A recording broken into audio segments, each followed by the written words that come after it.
Chers membres du jury, chers co-orateurs, mesdames et messieurs, mes salutations. Nul n'est étranger sur la terre des hommes, disait ce grand écrivain qui a utilisé sa plume comme arme pour la dignité humaine, Aimé Césaire. Depuis l'aube de l'humanité, l'homme a marché, traversé, cherché. Il a vécu comme un poisson qui nage, un oiseau qui vole, un ver qui rampe, libre de ses mouvements. Et aujourd'hui, on nous demande si la migration est un droit ou une nécessité. Avant d'y répondre, permettez-moi de me présenter. Je suis Bonimika Mlessi-Caroline, étudiante à l'École nationale supérieure polytechnique de Marois, option production animale et aquaculture. Par ailleurs, candidate numéro 31 au COCAM 2026 pour l'extrême nord. Concernant la question précédente, je vais y répondre de manière très simple. Premièrement, migrer est un droit reconnu par les nations. L'article 13 de la Déclaration universelle des droits de l'homme affirme que toute personne peut quitter tout pays, y compris le sien. Nous comprenons alors que la liberté de circulation n'est pas un privilège, mais un droit fondamental. Deuxièmement, pour de millions de personnes, migrer n'est pas un choix, mais un impératif. Personne, nul ne quitte son pays par plaisir, mais par désespoir, affirme la poétesse somalienne chère. Aucun, nos frères et sœurs, partout dans le monde, ne quittent pas leur pays par simple plaisir. Mais lorsque frappe la famine, les crises, les guerres et les réalités brutales du système, la seule solution qui reste, c'est de partir.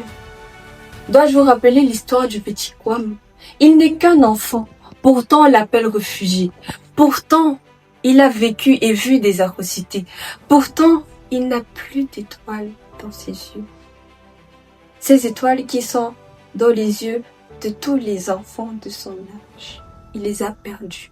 Ces étoiles qui symbolisent l'espoir et le rêve.